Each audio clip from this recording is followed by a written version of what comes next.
I-94 arrival departure record has to correct validity period. So when you enter the U.S., the I-94 dictates how long you can stay and remain in the U.S. So usually if you're on a B2 visitor visa, a B2 visitor visa authorized period of stay is 6 months. So if you're traveling to the U.S. and you notice that your I-94 arrival departure record is less than your intended period of stay, what you want to do is go back to the CBP officer, ask to speak with a supervisor, and ask them to change it. So that's one tip that you can use when you're traveling to the U.S.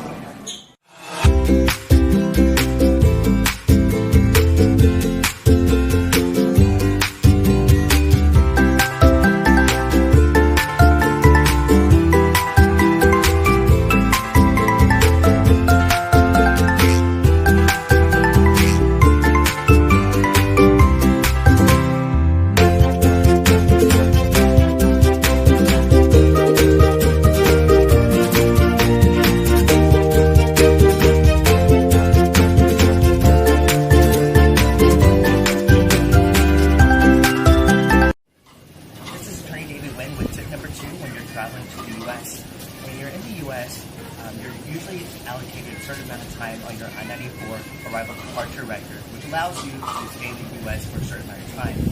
If you want to extend your status, what you want to do is file form I-539. And with this form, you're able to pay a fee and you're able to extend your status up to 6 months.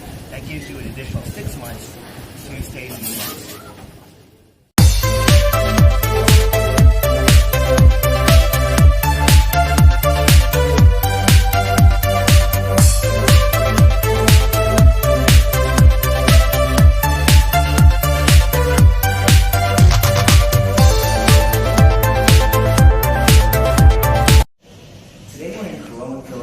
And this is travel tip number 3 if you're visiting the United States. So before you come to the United States, you're going to need a U.S. visa.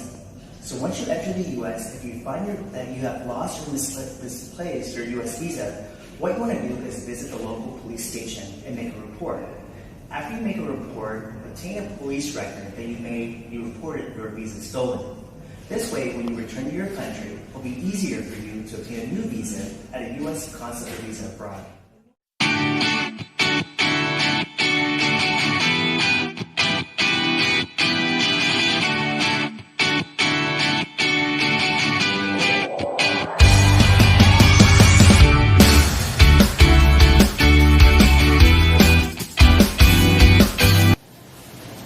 Today we're in Manila, Philippines, travel tip number 4 when you're traveling to the U.S.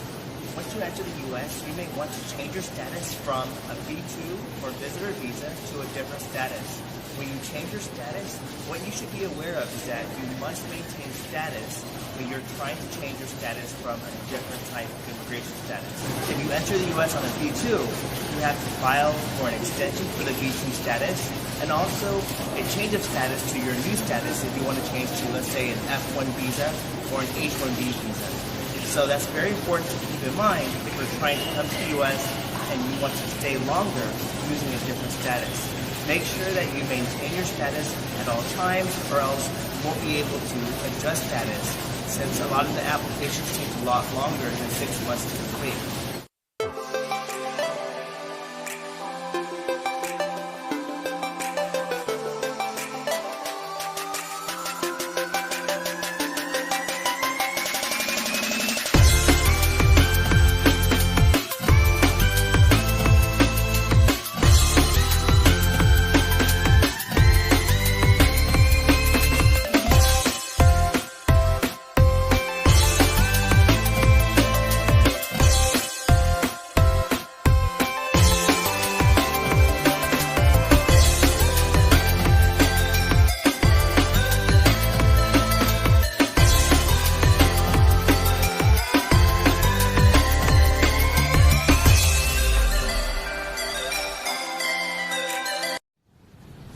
Today we're in Bali, Indonesia, with travel tip number 5 if you're entering the United States. When you enter the United States, you're going to need a U.S. visa. The purpose of a U.S. visa is to allow you to enter the United States. So once you enter the United States, you're going to be given an I-94 arrival departure record with an expiration date. This expiration date determines how long you can remain inside the United States.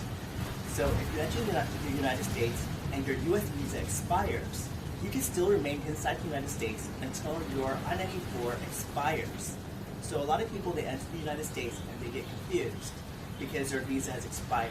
Remember, the only purpose of that U.S. visa is to allow you to enter the United States and not how long you can stay in the United States.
Singapore, and this is travel tip number 6 if you're coming to the United States. If you're coming to the United States, make sure that your visa is accurate. If you're coming to the United States just to visit or for tourism or to attend a business meeting, you will need a B1, B2 visitor visa. However, if you're coming to the United States and all you have is a visitor visa, but you intend to marry someone in the United States, most likely you will need a K1 fiancé visa. Make sure that you obtain the right type of visa before you enter the United States. Just because you have one type of visa doesn't mean that you can automatically use it to enter the United States.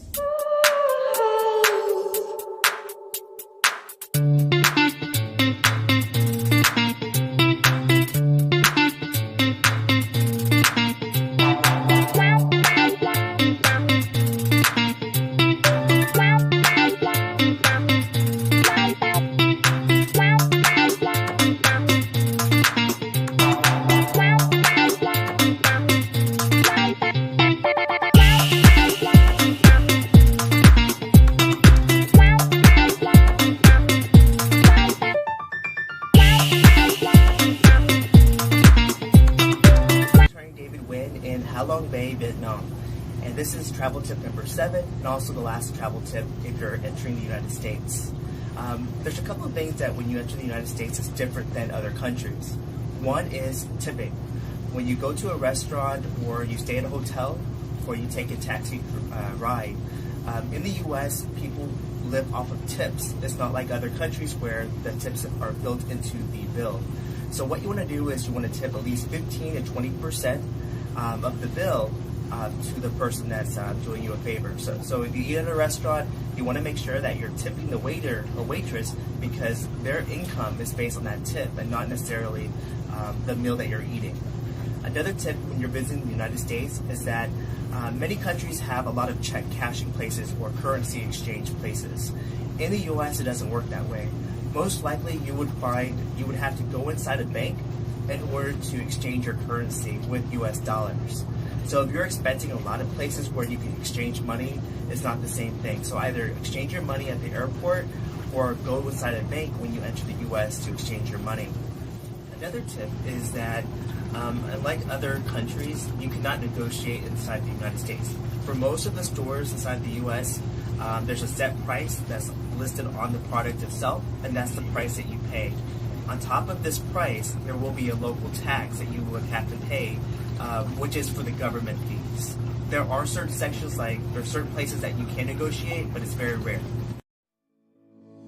At David Gwynn's Law Office, we are here to help you We bring families together through immigration. And on the other hand, we help you find solutions.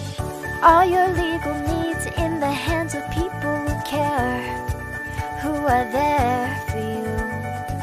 We'll take care of your loved ones at the law office of David